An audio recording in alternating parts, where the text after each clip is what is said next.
Hi, I'm Andy Bindman, a professor of medicine and epidemiology and biostatistics at the University of California, San Francisco. In order for research to have an influence on the policy process, it has to gain the attention of the public and policymakers. One way that research can reach these audiences is through the media, whether it be in print, on the radio, through television, or via the internet. Media can play an important role in raising awareness about your research. In this video, you will hear from researchers and media experts with extensive experience in formulating messages to reach the public and policymakers about research findings through the media. You will hear their perspectives on how to be effective in working with the media and why they think it is an important public service role for researchers and a major part of a strategy for translating research into policy. I'm Drew Altman. I'm the President and CEO of the Kaiser Family Foundation in Menlo Park, California. The media is our counterweight to a broken political system. It is the best mechanism we have to hold government accountable, to get out the facts, to get out the truth, to represent what's happening to people. Sure, it focuses too much on politics. It has all kinds of problems, but it's what we have. And so at Kaiser, really, we do two things. We do policy analysis and survey research and journalism. I'm Karen Rush Monroe. I'm the Deputy Director of the UC Public Affairs Office. UCSF has some of the most amazing researchers in the world and a lot of stories to tell. And the UCSF News Office is small for the amount of stories we could be telling, so there's always priorities. And we're also weighing the news against the UCSF name externally. We need to always balance what other stories are being pitched right now to a reporter because they see us all as one as UCSF. So we need to pick and choose the best stories that are going to make sense for that reporter. Number one is it newsworthy? Is it something a reporter is going to be interested in covering? And not all research is. The research can be valuable, but maybe it's not newsworthy at that moment. And that's the first discussion we have with the investigator. Is it current? Is it unique? Is it first? Is it relevant to people right now? When an investigator knows an article is going to be published, there are great opportunities for them to work with a news office such as ours to get the word out. Earlier is always better. As soon as someone knows they're going to be published, it gives us more time to work with the journal and with the investigator to determine a strategy to get the word out. Press releases are primary vehicle. We use other ways to get the word out.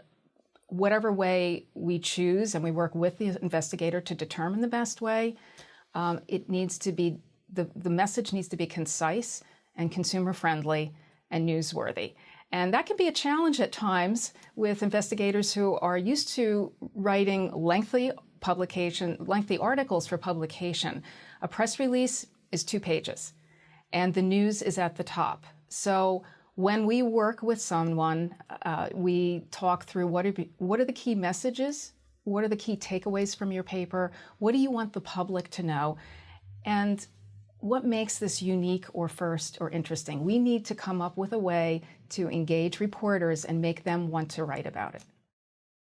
So I'm Kirsten Bibbins-Domingo. I'm professor of medicine and epidemiology here at UCSF. I am the director of the UCSF Center for Vulnerable Populations based at San Francisco General Hospital.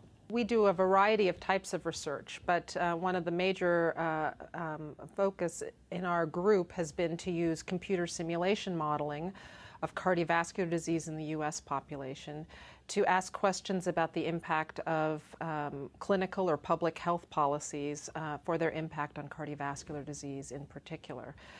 We've been particularly focused on food policy and looking at the impact of regulatory efforts to reduce the amount of sodium in processed foods for their impact on health, as well as recent taxation efforts on sugary beverages to look at their impact, particularly on prevention of diabetes in the U.S. population. We've been fortunate to have the opportunity to work with the news office.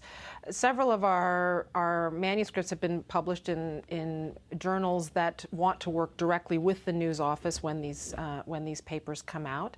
And so they alert the news office, and the news office helps us to compose a press release and to get the word out that way. I think it's really been helpful because we work in this area, that then subsequent work that we've done, it's been easier for us and the news office to work collaboratively, even apart from working directly with the journals, to try to get stories out that are relevant. And I think that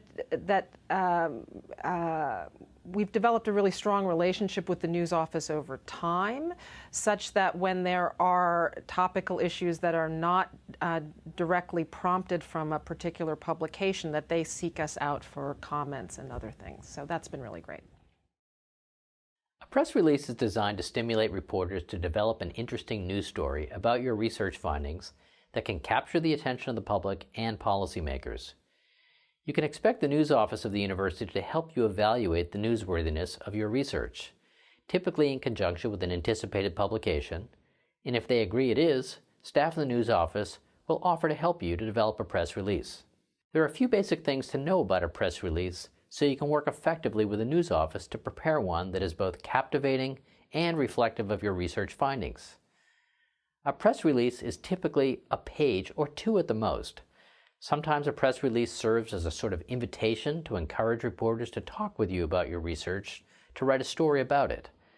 Many times the press release is used in part or in its entirety as the basis of a story, which might or might not be supplemented by the reporter talking with others about it. The point is, you should imagine that what is in the press release could show up in print. A press release typically starts with a hook as the lead sentence that is intended to capture a reporter's attention. You want a reporter to see your research as interesting, newsworthy, and relevant to the public. To the degree possible, use short, punchy phrases and stack the main information that you want to convey in the first couple of paragraphs of the press release. Unlike a research paper, you lead with your main findings. You will usually want to leverage the prestige of your institution early in the press release by indicating your affiliation with the university. If you have published your work in a particularly prestigious journal, you might indicate this early on as well. Quotes from you about the significance of the research can enhance the perception of its credibility, and statements about the novelty of the research can help to convey the newsworthiness of the research. In the latter parts of the press release, you can add additional details, including information on where the research is published, if you had not mentioned that already, as well as context about the research and potentially additional quotes from you or others who might be affected by the research. Press releases tend to end with a positive, forward-looking comment, such as how the research will constructively change things going forward.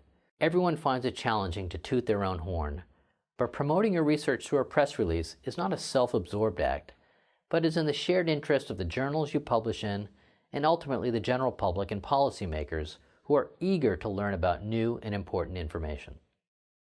We've been fortunate to have a few papers published in journals that work that have quite a specific process about working with the media, and they do a press release themselves. They work with several specific news agencies, and they work directly with the news office. So a lot of that was coordinated well before the article actually came out, so that reporters or news services had the content of the articles, that we did interviews even before the article came out, so that the day that the journal published the article, the press was in place already at that time. I'm Rita Redberg. I'm a professor of medicine in the Division of Cardiology at UCSF, and I'm also core faculty at the Institute for Health Policy Studies here, and editor of JAMA Internal Medicine. At JAMA Internal Medicine, we have a media strategy just as every major journal does. We're obviously part of the JAMA network. The main journal, JAMA, and JAMA Internal Medicine, as well as the other network journals, have a public relations office, and our articles get put out on the JAMA news site. Some articles, there's additional, there could be video that JAMA uses for their own articles, and of course on our own website, we're for some articles able to feature people with author podcasts and author interviews and occasional video podcasts. And so all of that helps to get the story out there, and I think that helps a lot. We also have been working hard and have more work to do in using social media, because social media is a really important part of getting your story out. And in particular, I think a lot of the news media are Twitter followers, and so we have a Twitter account and we tweet and we ask the authors to write the tweets for all of the articles, and those, if they can become viral, they get forwarded, they have the links in them. It's a really handy way to get your article out there in social media. We also have a Facebook page, and we have, of course, our own website, and all of those really help in dissemination of an article. When an investigator wants to reach certain policymakers with their message, it's another opportunity to think through a strategy and what vehicles we would use to reach that policymaker. If someone wants to reach, for example, a policymaker in Sacramento, then we might think about getting an article into the Sacramento Bee. If the idea is to reach policymakers at the federal level, obviously things like the Washington Post, Wall Street Journal, our PBS NewsHour would be highly read. But there are also non-traditional media that influence policymakers. There are blogs that are read by policymakers. There are independent journalist groups who have a particular interest that can help reach policymakers. An example would be an environmental issue. There are times that UCSF News Office has partnered with an environmental group that has outreach to environmental reporters, and we work with that group to get the word out. So when an investigator has an idea of who they want to reach, again, we can work with them to figure out the best strategy, the demographics, and what channel might be best. And it might be a press release, and other times it might be social media or some other mechanism. I would say we focus on media, different media for different purposes. Certainly the elite national media are critical if you're trying to influence the national discussion of a particular policy issue. But local media are absolutely critical if you're trying to reach the American people and give them information about their choices, say, under the Affordable Care Act. We launched Kaiser Health News in June of 2009. We saw a world where the commercial media was less and less able to provide in-depth coverage of health policy, and in particular of, sure, they could cover the big hot political stories of what was happening to people in communities as the health system was so profoundly changing. And then along came the Affordable Care Act and just magnified all of that many, many times.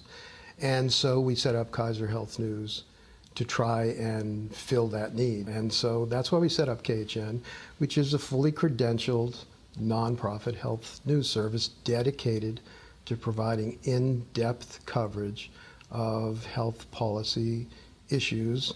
It's part of our organization, but it is editorially independent, as it should be, as a real journalistic enterprise. When a researcher has the opportunity to talk to a reporter, there are some basics that they can think about ahead of time, and also can rely on people like us in the news office to work with them, because it doesn't come naturally. Reporters want to hear concise words. They want to hear consumer-friendly words. And if you think about the mechanism, radio, for example, they have maybe a minute to tell the story. Television, maybe a little bit longer, and print longer. So it's something to think about who the reporter is reporting for in terms of the outlet. Regardless, the language needs to be consumer friendly. And it's helpful for the investigator to think about what they want that public to take away. The reporter is a mechanism and a channel to get to the public. So it's always helpful to think about what 1, 2, or 3 messages do you want the people tuning in, listening, reading to take away from your work. Promoting your research through press releases, blogs, and other sorts of public postings will in many cases generate interest among reporters who will seek an opportunity to talk with you more in depth about your work. If you put yourself out there, you need to be prepared to invest the time to engage fully and respectfully in the process. At UCSF and at many other institutions, promoting your work through the media is a recognized and valued activity that is recorded on your CV as a public service activity. Some may choose to lay low and not promote their work through the media, but this could limit the ability to have your research be influential in the policy process. If you find the prospect of engaging with the press intimidating, seek opportunities to obtain media training and practice how you will promote your messages in speaking with reporters. This is a skill you can improve with practice, planning, and experience.